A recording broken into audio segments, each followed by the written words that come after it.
seguimos con la información y el análisis. Yo le agradezco mucho al embajador y académico Miguel Ruiz Cabañas, que el día de hoy nos acompañe. Le recuerdo que es académico del TEC de Monterrey y ha sido, entre otros, embajador de México en la OEA, lo ha sido también en Japón, en Italia, y ha sido durante muchos años también subsecretario. Embajador, ¿cómo estás? Muy bien, Leonardo, buenas noches. Gusto saludarte a ti y a tu auditorio. Oye, pues ya tenemos confirmaciones, pendientes, señales. ¿Cómo estás viendo todo este asunto de la cumbre? ¿Qué sacamos en claro de todo esto que ha generado pues mucha polémica en algunos ámbitos? ¿Tú qué ves, digamos, separando el grano de la paja, Miguel? Bueno, mira, hoy por hoy parece que el presidente ha reafirmado que no piensa asistir a menos de que se invite a todos, y creo que de Estados Unidos han mandado señales claras de que no van a invitar a todos. Entonces uno podría deducir que el presidente López Obrador pues acabará no asistiendo a esta cumbre. ¿Qué es lo que es de fondo? Mira, yo creo sinceramente que hay una división muy clara desde hace algunos años en América Latina entre los países bolivarianos que fueron originalmente fundados por Hugo Chávez allá en 2004-2005, cuando después de rechazar el ALCA, el Acuerdo de Libre Comercio de las Américas, fundaron el ALBA, ¿sí? ¿No? El Acuerdo Bolivariano de las Américas, que por cierto hoy se reunió en La Habana. Y por otra parte está pues Estados Unidos, que francamente creo que ha estado muy distraído, se echó el compromiso de hacer esta cumbre de las Américas, y a mí francamente me da la impresión de que no hicieron el análisis de cómo era la situación regional, cómo estaban los ánimos y las fuerzas, y realmente para qué hacer una cumbre. Entonces creo que eso es lo que estás viendo hoy, que hay una serie de países bolivarianos que no están satisfechos de que se les excluya, por supuesto, pero al mismo tiempo sabemos que no pensaban ir. No pensaban ir ni Maduro ni Ortega, y seguramente el propio presidente Díaz-Canel de Cuba tampoco pensaba ir, porque francamente pues, se exponía a manifestaciones incluso en contra de su presencia. Y los otros dos, como sabemos, no pueden literalmente pisar territorio de Estados Unidos, porque tienen acusaciones en las cortes de ese país y no hubieran sido muy bienvenidos. Yo, en el caso de México, no tengo más que lamentar la decisión aparente de México, del presidente, de ausentarse él, porque no invitan a los otros que ya sabíamos que de todas maneras no iban a ir. Y lo digo porque si hay una ciudad amigable, mexicana, verdaderamente donde México pesa en Estados Unidos, es Los Ángeles.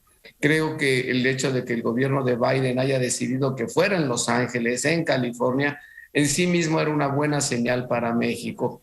Y creo que el presidente podría, digamos, liderar y terminar la obra que empezó en su gira a Centroamérica en materia de migración. El tema más importante que se va a tratar en la Cumbre de las Américas es migración. Entonces, creo que ese es el interés de México, ese es el interés, yo diría, vital de nuestro país. Entiendo que el presidente haya pedido que vayan todos, que inviten a todos, pero eso es una cosa, y otra cosa es decir, pero si no los invitan yo no voy. ¿Por qué? Porque nos privamos de nuestro interés.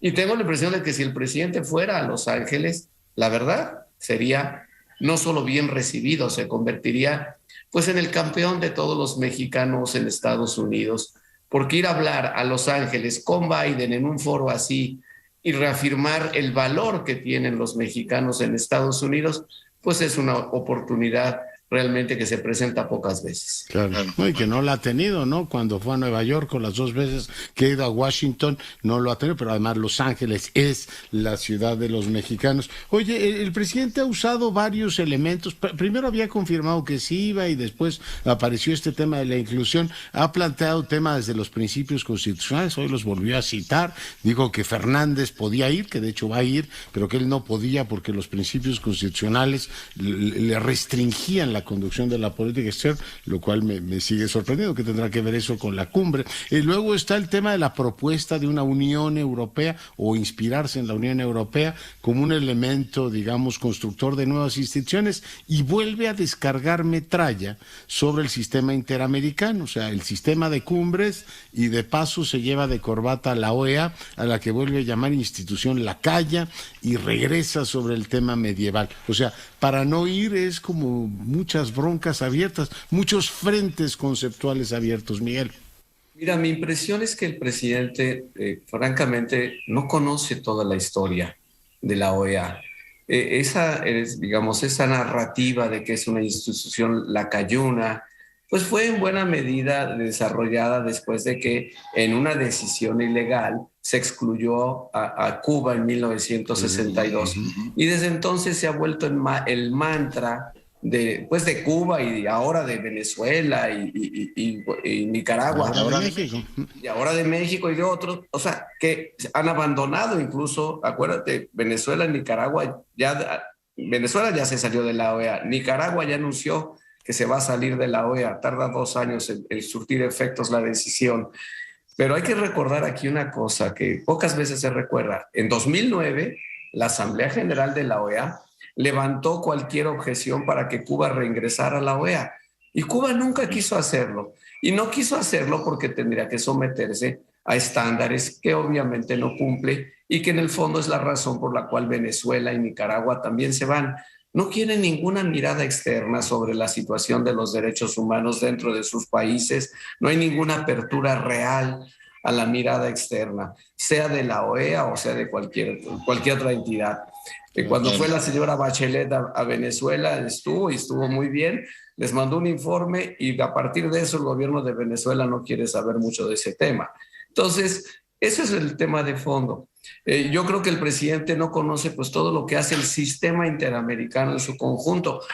En el tema de derechos humanos sí me extraña porque él mismo fue a presentar una denuncia sobre los trato a los migrantes en Estados Unidos ante la Comisión Interamericana de Derechos Humanos.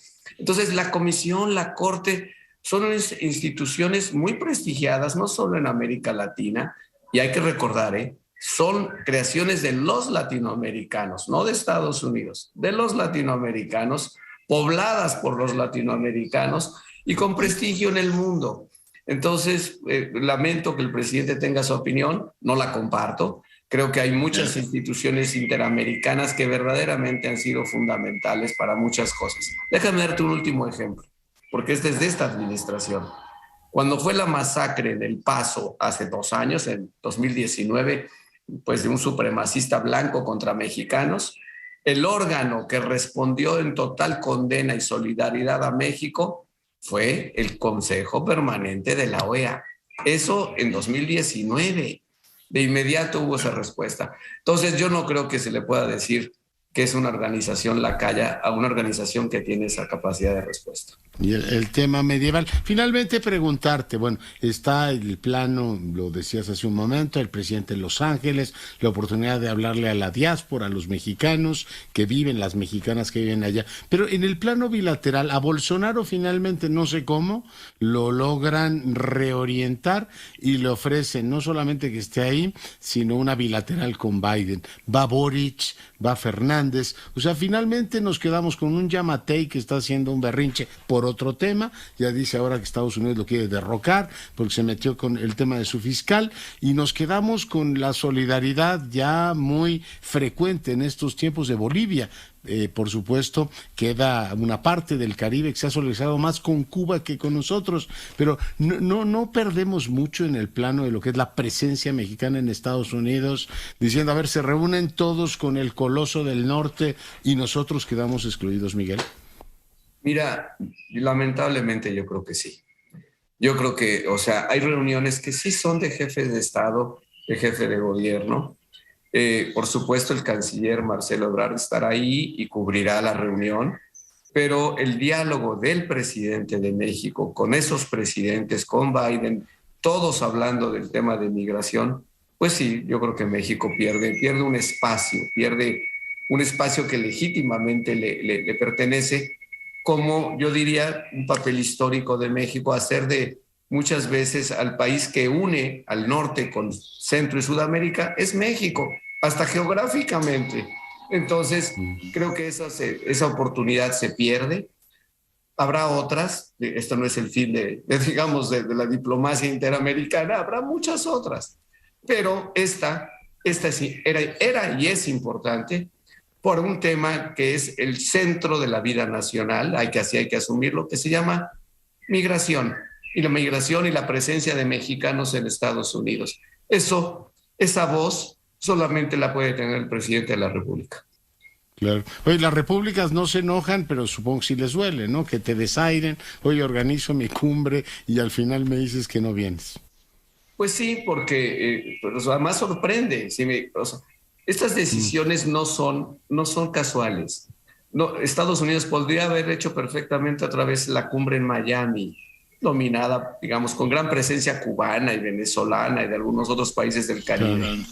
La podría haber hecho en Nueva York. La podría haber hecho en Washington, la podrían haber hecho en Chicago. No, escogieron Los Ángeles. Y yo creo que esa es una señal política muy importante.